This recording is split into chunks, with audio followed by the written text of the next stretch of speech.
I'd like to call to order the Student Affairs meeting this morning. That was very fast. That's a good question. Good morning, everyone. If I could get Mikey to call the roll. Yes, ma'am. The Vice Chair, Mr. Long. Here. Mrs. Frost. Yes, here. Dr. Marshall is not absent for medical reasons. Mr. Martin? No. Oh, Mr. Martin is here. Commissioner Robinson? Mr. Stavros? Here. Dr. Yost? Here. Madam Chair, you have a quorum. Great, thank you. Good morning, everyone. We continue to get the early slot for these meetings, but thank you for being here. We have, I think, a fairly informative yet light agenda today, so hopefully we can roll through it quickly. First, I'd like to have a motion to approve the minutes from our June 23rd meeting. So moved. Second. Any discussion? All in favor? Aye. Opposed? Motion carries. Thank you. Wanted to follow up with you on a few, we have a few new program approvals that are pretty much ordinary actions for our committee that have been reviewed by our staff and found to be in compliance with all of our regulations and state law. So accordingly, I plan to kind of run through them fairly quickly, but by no means do I want to cut off any conversation, and if you have any questions, please feel free to ask. But the first one we have is remove limited access for the Bachelor of Science in Geomatics from the University of Florida. They're requesting the removal of the limited access status for the Bachelor of Science in Geomatics, which is surveying. When the program was moved to the College of Agricultural and Life Sciences, there was no intention for the program to remain limited access, but a request was not brought forward for consideration at that time. This action is a technical cleanup that will relieve the program from having to file annual reports that are no longer pertinent or needed. Do I have a motion to approve? So moved. Second. Is there any discussion or questions? All in favor? Aye. Opposed? Motion carries. Next, we have a request from the University of Florida, who is seeking an exception for its new Bachelor of Science in Biomedical Engineering. I think Provost Glover mentioned this program to us yesterday, to exceed 120 credit hours to degree in order to accommodate the curriculum needed for the discipline and to meet the Accreditation Board for Engineering and Technology requirements. With one exception, geomatics engineering at FAU, all existing engineering programs in the state have previously been approved to exceed this 120-hour degree limit. Is there any motion to approve? So made. Second. Any discussion or questions? All in favor? Aye. Opposed? Motion carries. Thank you. Last one here for the University of Florida. They're seeking limited access status to be approved for the Bachelor of Science in Biomedical Engineering. Due to the anticipated large student demand for the program, limited faculty and instructional facilities, and the need to maintain a quality program to meet accreditation standards, the university plans to limit enrollments to 70 students by 2017. Admission will be based upon competitive GPA and personal essays that demonstrate a commitment to the discipline. Is there a motion for approval? So moved. Second. Any questions on this one? Okay, all in favor? Aye. Opposed? Motion carries unanimously. Okay, we are actually taking one thing off our agenda that was on the published agenda, and that's regarding Regulation 6.018, which we're pulling at the advice of General Counsel so that some additional clarifications can be added to the definitions based on some feedback that they got from universities. And since it may have been a fairly substantive change, if we had gone through it today and then had to just repost it, it seemed more prudent to wait and bring it back to you guys in November. So if you have any questions on that one, see Vicki. And now, a program that I am very excited about and have been working on for, I don't know, staff, how long have I been badgering you on this one? A year or so? 2 years? It's been a while. 2 years, 2 months, and 3 days. At least I'm consistent, Chancellor. So this is what we're kind of calling an adult degree completion initiative, and I've mentioned it at a couple of our other meetings. And what we've been really trying to get our arms around is that there are a significant number of people who live and work in our state who were admitted to our system, one of our 11 institutions. We're not talking just even the state colleges or community colleges, our 11 institutions, who have 60 credit hours or more, and a significant number of them have 90 credit hours or more. And I mean, when you look at, like, since 2004, over the last, we're not like just opening it up to the whole world, but the kind of the study group that we've identified is probably 25,000 people, give or take, and 14,000 plus, and the staff will correct me if I'm wrong, and our people will give some presentations here on it, have like 90 credit hours or more. So these are people who have gone a long way towards getting their degree. Life happens. For whatever reason, they needed to drop out.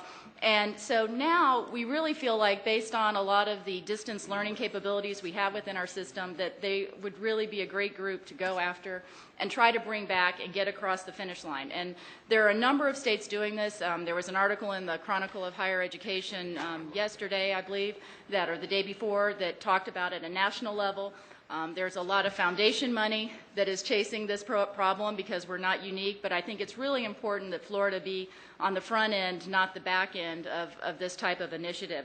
So with that, I'm also a big believer in collaboration and leveraging existing resources. So we have two of our institutions who have been collaborating, or else we're the two that left the room when everybody else, and they got stuck being the ones to help work with me on this. But we have West Florida and USF who have been doing a little more homework, helping to get together a pilot program for us. So I'd like to ask them to come, Pam Northrup and Kathleen, to come up and give us a little overview. Good morning, Madam Chair and members of the board. Let's see. We have been, a number of people from USF and UWF have been working recently with Richard Stevens from the board staff, who would normally, I think, have been giving this update to you. On the idea of a degree completion initiative within the state university system. And so I wanted to just start out by showing you this quote from a USF student who came into the university through the OSHA Reentry Scholars Program. USF has a grant from the OSHA Foundation, which provides scholarships for students who are have completed most of a college degree and are returning, and who are over the age of 25. And Matthew Dodd is one of our successful students in this program. And I just wanted you to see Matthew's quote about returning to complete his degree, because this was just an exceptional young man, but one of the people that is probably representative of the group that is out there with part of a degree completed and could really benefit by some effort on the part of the state university system to come back and complete the degree. You have in front of you a one-page handout that contains a lot of the information that we're going to share with you today. And I'd like to ask Dr. Pam Northrup to come up to the podium here, because she has played a very significant role in putting together all the information that we're going to share with you, and also can help answer questions. But you can see that there are discrepancies in the numbers that demonstrate that there is a need in the state for more bachelor's degree holders. Just the fact that 25% of job vacancies require a bachelor's degree, and only 17.4% of the people who might take those jobs hold a bachelor's degree. And we know through many studies that bachelor's degree holders have lower unemployment rates, that they have greater annual earnings. And if you can see the information here that was provided by the state of Florida Agency for Workforce Innovation, that the statement being that education and training pay, and clearly there is a relationship between education and training and pay. So what we want to focus on is getting people back into degree programs that will prepare them for in ways that will meet the economic and employment needs of the state. So this is just this is not the complete list, but this is a list of some of the fastest growing occupations in Florida that we might be preparing students for. And the purpose, of course, would be to build a stronger workforce and improve the economic conditions in our state. As Governor Duncan mentioned, there are initiatives underway in several other states, and these are just 4 of them that you may be familiar with. And we have, or at least the BOG staff have, collected information from all of these states about how they operate their programs, how they fund their programs, and that information is going to be very helpful for us as we move forward in Florida. And the particular initiative that we're proposing will be, as many of these other programs are, targeted towards students who have at least 60 hours of earned college credit. And we also have learned that successful programs generally incorporate credit, giving students credit for traditionally earned course credit from other institutions, but also a component of assessment of prior learning, which is, generally speaking, some ways in which that we would look at students' non-classroom experiences and determine equivalencies for some of that experience, as well as encouraging them to earn credit through testing such as CLEP tests and Dante's tests and various other kinds of equivalency tests. So our proposed degree completion initiative for the state university system would incorporate, the basis of it, the fundamental basis of it, would be a cooperative program agreement into which any institution in the state university system could enter. And what we want to try to do is put in place some mechanisms that will make it accessible and easy for students to understand. So there would be a statewide web portal. We would have information from all of the participating institutions about all of the participating programs. And one of the things that we know is going to be very important in an initiative of this sort would be a set of support services designed to facilitate the passage of adult learners through degree completion. What we know is that adults who have been away from higher education for some time may need an orientation course when they return. So we could help them understand more about study strategies.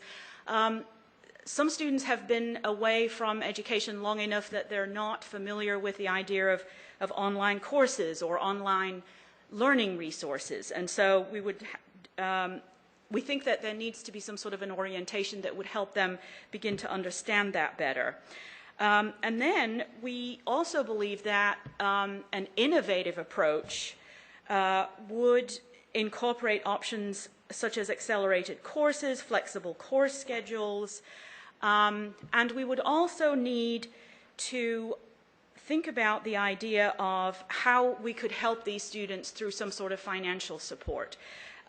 We believe that there is external funding that could be obtained to help support a program of this sort, but students in some states have been provided with incentives to make the initial return, such as a discount on the first course that they take, or some sort of scholarship that gets them back into the university or back into higher education, and then services that will help retain them once they return to the program. And we refer to this as a concierge approach, and how we would manage this would be basically a student would select a home institution, which would eventually be where they would obtain their degree, and then the home institution would be responsible for shepherding the student through degree completion, but we would expect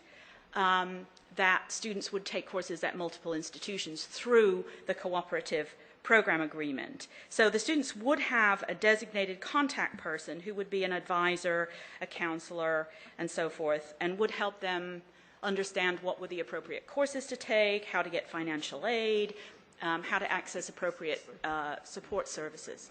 And then, of course, we would envision this program as being heavily, if not completely, online, because if we want to make this available to students across the state, accessibility through online courses would be an important part of that. And we would envision that there would be some sort of coordinating council representing all the participating institutions that would provide oversight. And this is still rather a sort of conceptual idea, but in essence, what we're thinking is that institutions might participate in this initiative in two ways. First of all, by making degree programs available that would, in their curricula structure, lend themselves to the admission of students who have completed 60 to 90 hours of college credit already. And that other institutions may prefer simply to offer a concentration or a specialization that could fit into either their own or other institutions' degree programs. So thinking about what is already in place in Florida that would help facilitate the implementation of this initiative. Of course, we do have a variety of university degree programs, concentrations, and specializations that institutions might want to consider making part of this initiative. We have online programs and courses that could in whole or in part be incorporated into the initiative. And we have an important resource is the Florida Distance Learning Consortium, which includes the Florida Distance Learning course catalog, where students can find online courses throughout the state university system. And then, of course, we have facts.org, which is the sort of portal into higher education for students in the state of Florida. And we would envision having those two entities play a significant role in the proposed program.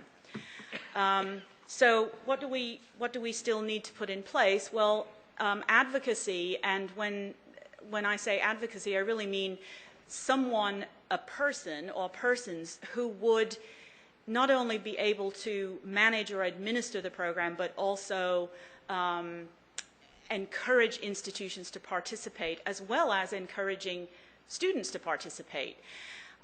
We would need a marketing plan. We would need to develop a capability to do prior learning assessment. And we would need to be, or the institutions would need to think about enhanced academic and student services. We haven't developed information about cost, but as I said, we do believe that there are external resources that we could tap into to help fund a program of this sort, as others have done in the past. And so on the back of the handout that is in front of you, we're proposing a pilot program that would have the University of South Florida as the lead institution through its Bachelor of General Studies program. And the Bachelor of General Studies would be made available with some concentrations that are available online, and with some additional concentrations that the University of West Florida would make available to students also online. There are concentrations that are not yet fully online, but if students were geographically accessible, they could also select those. And we would envision this as being the sort of basic, rather simple structure for a pilot program, with additional institutions joining the initiative along the way. opting in, as it were, as they began, probably as demand would increase, because we anticipate that once students find out about an option like this, there would be a demand. So that's basically where we are at this point. Great. Thank you, and thank you, President Benz and President Ginshaft. These two women have put a lot of time and effort into this, and I know they have a lot of other responsibilities at their institutions, and so I do appreciate the effort they've put forth. With that, I'd like to open it up for some questions, comments, thoughts from the committee. Anybody? Yep. Secretary. Good morning. First of all, I think this is a great idea. It's something that I surely support. The National Governors Association in 2010 sent out an RFP to states for them to apply to create a pilot program very similar to this, but actually for the community college system. Virginia was fortunate to be one of those several states. We had 900,000 residents who fell into the same criteria. So through that work, we were able to get funding from the Lumina Foundation, which supported a win-win project, which allowed 6 of our institutions to reach out to the zip codes that they fed into to bring back adults who have the credit. So this is something that's great, and rare do we see it at the 4-year level. So that would be great. Possible funders, again, would be Lumina as well as the Gates Foundation. Yes. And I'd surely like to be a part of this process. Thank you. Thank you very much. I think your expertise in this area is going to be very helpful. And I also understand this community, the state college system is looking at a similar program as well, and we've had some dialogue with them at our staff level. President Ginshaft. Well, I think this is going to be helpful also to a number of the GI Yes. bill, the veterans coming back Yes. and needing some kind of an assessment of their practical experience in the military service that could count for credit. So I think this is going to be a really top-notch program once developed. Great. Other presidents, any concerns or reservations with continuing to pursue this? Yes, I President. just want to say that we've been approached by groups of professionals. I'll take one, for example, the realtors. A lot of successful people in real estate started college. They have jobs. They're successful. They're in their 35, 45 years old, and they just want to finish. And if you make it and they reached out to us and say, is there any way we could finish? And they have, as you know, many organizations, local organizations, and they're, at least in Northwest Florida, are looking as their local organization, real estate organization, is helping coordinate back to school. We call it Realtors Back to College. And they're very interested in it. So there are these professionals. These aren't people who have, no, let me put it positively. These people have stopped out for the right reason. Yes. Because they were successful. And so I really never thought about it until they came knocking on my door and said, how about it? And I said, well, yeah, how about it? And it's working out very well. That's great. Professions that are successful without a college education, but they want it. Absolutely. President Ginshaft mentioned the veterans, and we're going to have a brief update on that's been a big issue for this committee as well, and I think this does tie beautifully to that. The other target group that we've considered is the Space Coast area and the potential people there that may need some retraining and redirection, and that timing could be very good to help with that initiative as well. So I think as we get going, I think the biggest thing is we got to get going. We got to quit talking and start doing. And so I think with the committees, and again, I want to continue the dialogue, but I guess what I would really like to see is some kind of motion that we are at least conceptually good with this, and to ask the team to come back with a more refined business plan for our November meeting. So moved.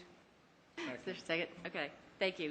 You want to, well, thank you for the motion. We'll continue the discussion just a minute here. But I think, again, to get into the queue that we're really looking at summer, fall, to be able to get this out and going, we've got to kind of stay on it and stay focused and keep the path of momentum in our favor on this. So does that give any heartburn to people who probably will get stuck doing a lot of this in our staff? Chancellors? No, I don't think so. Okay. So with that, are there any other questions? Or you also have an article the Tampa Tribune ran yesterday morning in front of you, or they were at your places yesterday too, talking about this. So, and you can see in that article they reference, I think, was it Oklahoma or somebody that was doing a lot of this. So we're definitely towards the front, but we're not leading the pack on this quite yet, so we need to get moving. Thanks. And then without any further discussion, all in favor of the motion? Aye. Opposed? Motion carries. Thank you very much. I'm very excited about this program, and I really do think it can make a difference. With that, I would like to call Dr. Ihas up, who is our coordinator for our vice presidents of student affairs. They had a great meeting here, I understand, on Tuesday. This is one area, again, where I think we get a tremendous amount of leverage between all of our VPs for student affairs working together and sharing information and collaborating. So, Dr. Ihas, if you could give us an update. Thank you so much. Good morning, everyone. We did have a very full and very good meeting Tuesday, so I want to update you on some of the topics of concern and priority for us. First of all, I wanted to let you know about the Health Insurance Consortium. I know that you're aware that 5 of our institutions are working together and have policies that we're moving forward with. We've decided to continue to work with our broker, Gallagher Coster, who has agreed to facilitate another work group, an SUS work group, that Vice President Rollo from Florida Gulf Coast University has agreed to chair. In other words, we're going to be looking at quarterly performance reports on how's the insurance doing, updating us with state and federal regulations, and ways to improve the provisions of the insurance policies in the future, as well as expand consortium members. So this is not a dead issue. In fact, it's very alive, and we have formalized moving forward with our work team. Second, I wanted to let you know that we have just completed an assessment of all SUS institutions' student behavioral intervention and threat assessment practices based on some of the discussion at your last meeting. We are still looking at the findings, and I'm looking forward to sharing those in more detail with you in November. But I can tell you right now that 100% of our SUS institutions do have multidisciplinary student behavioral threat teams active on our campuses. Third, you may not realize this is the third week of the fall term. We definitely realize it. We have been involved in many opening, welcome, transition activities that have been very successful at our institutions. Many of us have had convocations, others welcome week, to help students get into the business of being back at school. 3 of us have had very serious student tragedies as well. Fourth, in response to some of the risks that our students run into, several of us have in place new initiatives. At FSU, a civility week entitled Uphold the Garnet and Gold was conducted. At UCF, we are beginning a Carefrontation campaign. UCF Cares, I Am UCF. UF has in place You Matter, We Care program. We have to keep this in front of ourselves. Fourth, housing, on-campus housing is full at all of our institutions, and we are looking forward to increasing that at many of our institutions. And finally, I just wanted to assure you that collectively at each of our SUS institutions and all of the Chief Student Affairs officers, we are doing everything that we can to keep connected to our students and their needs and their concerns. We are constantly keeping a pulse on what's going on, and we are trying to get ahead of the curve so that we can have programs and services in place that support their success. Thank you very much. Thank you. Any questions for Dr. Ihas? Thank you very much. Next, if we can hear from our student governor on what's happening with the Student Association. All right. Just going to keep it really brief. It's an exciting time for the Florida Student Association right now. If everyone doesn't know, we're an organization composed of all the student body presidents in Florida. We are 10 universities strong out of 11, so we have a great group. It's exciting because next week, next Tuesday, we'll be flying to D.C. for our first federal lobbying trip. We'll be meeting with White House staff, educational aides, and a youth outreach organizer. We're also meeting with 4 or 5 congressmen and several legislative aides to talk about Pell Grants and other federal level issues affecting students in the state of Florida. This year, we're also introducing a new scholarship. This scholarship will be both merit-based and need-based, and it will cater to students in the state of Florida, and with the help of some of the governors on this board who have generously offered to donate towards the scholarship and other community leaders. We'll probably roll this out in probably January, and this will be up on our website, www.myfsa.org, and it'll be available to students soon. And something Dean Colson said yesterday actually caught my attention that I wanted to mention. He encouraged some of the trustees to go see the students and listen to their speeches. And I think he said that you won't agree with anything the student government people say in their speeches to the students. I'm going to counteract that today because with our FSA legislative agenda, it coordinates perfectly with the Board of Governors legislative agenda almost. For example, take it back, Dean. No, just for the record, what I said is go listen to the speakers that the student government leaders bring in. And I said, most of you won't agree with what the speakers say that are attracted by this. Gotcha. But you got to go. We all agree with what the student government leaders say. Of course.